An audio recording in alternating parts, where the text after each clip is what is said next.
அனைவருக்கும் முத்தமிழ் வணக்கம். மொழியின் ஒளிக்கதிராய் ஒளிர்ந்த சான்றோர்களை போற்றுவது மாணவ பெருமை.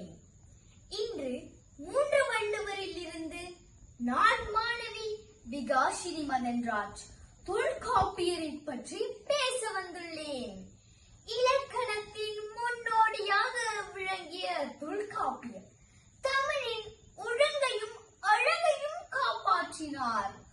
தொல்காப்பியம் நூலில் மொழியின் ஒளி, சொல், பொருள் ஆகியவற்றை தெளிவாக வரையறுத்தார்.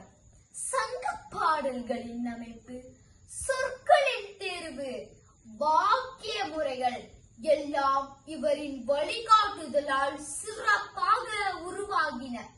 தமிழின் அடித்தள பண்புகளை வகுத்து மொழியின் நிலைத்தன்மையை உறுதிப்படுத்தினார். தொல்காப்பியர் புலவர்களின் பாடல் திறமைகளை ஊக்குவித்து சங்க பாடல்களை சிறப்பித்தார். இவர் தமிழின் வாழ்வியலுக்கும் இலக்கிய வளர்ச்சிக்கும் வழிகாட்டியாக இருந்தார். ஆகையால் தொல்காப்பியர் மொழியின் முன்னோடி, இலக்கணத்தின் அடித்தள கல்லாக தமிழில் வாழ்ந்தவர்.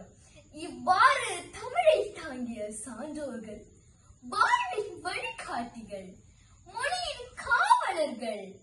தமிழ் வளம் பெறவும் நெறி நிலைத்திருக்கவும் சான்றோரின் பாதையை பின்பற்றுவோம்.